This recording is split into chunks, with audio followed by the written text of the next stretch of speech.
Hey everyone, this is Ms. Moffat from across the Litiverse, and it's time for the year-end reading survey, the 2017 edition. I've got 20 bookish questions and a lovely cup of tea, so let's get to some retrospective work, shall we?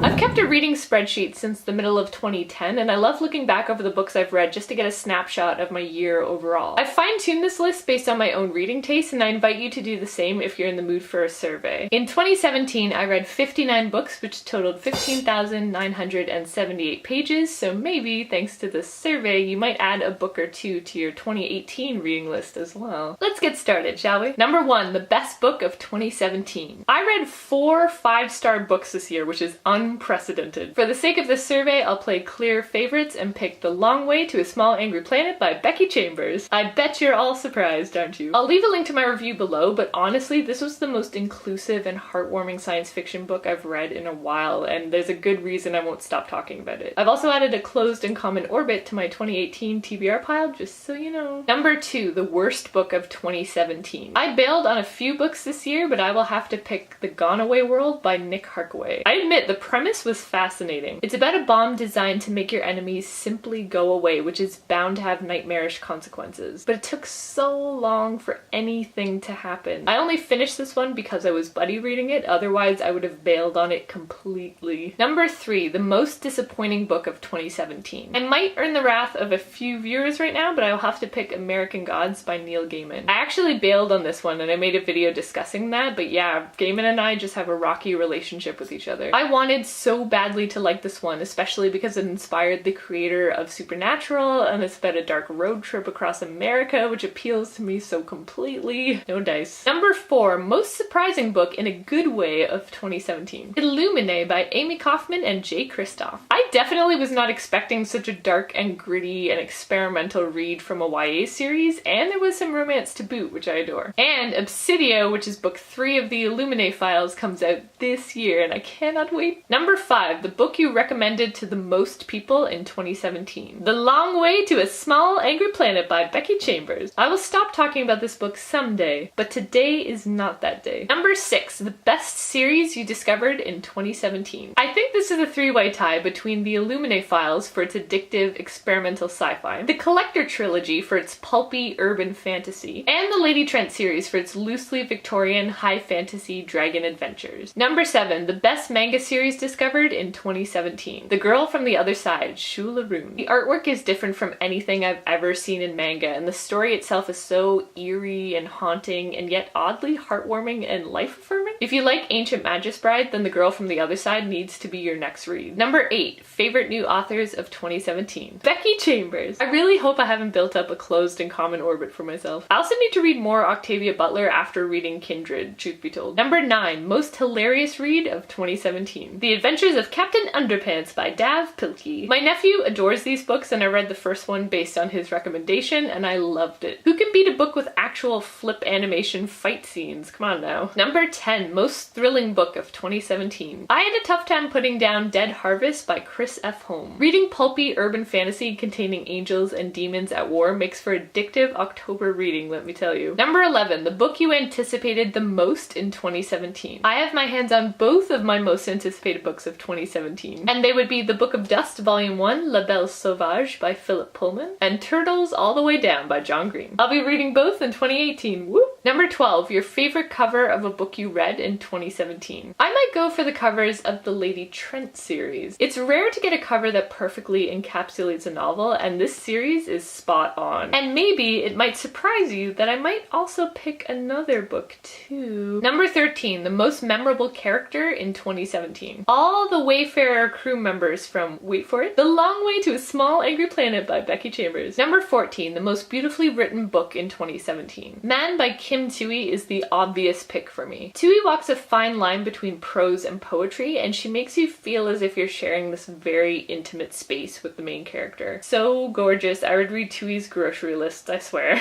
Number 15, the book that had the greatest impact on you in 2017. The Day the World Came to Town by Jim DeFeed. This one talks about the the amazing people of Gander, Newfoundland, who took in the passengers of 38 flights on September 11th. I'm Canadian, so this book hits me in a very patriotic place. Number 16, the book you can't believe you waited until 2017 to finally read.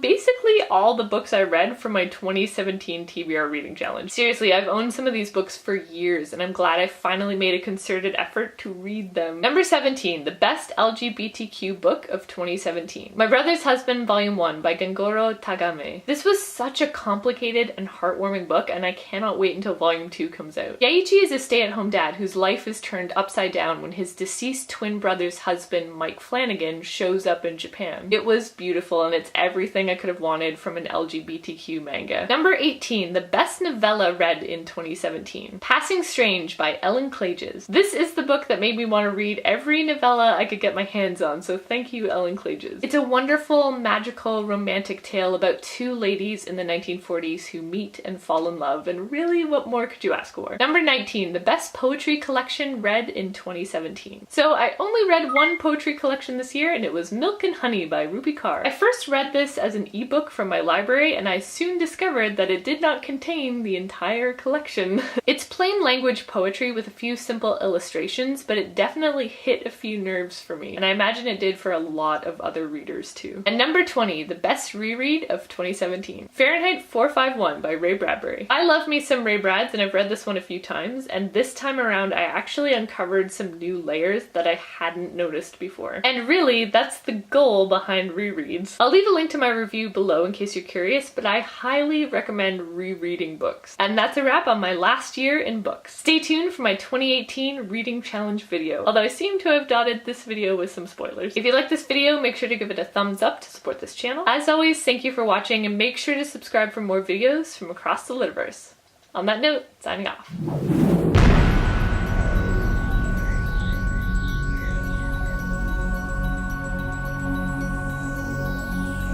Number 19, the best poetry collection.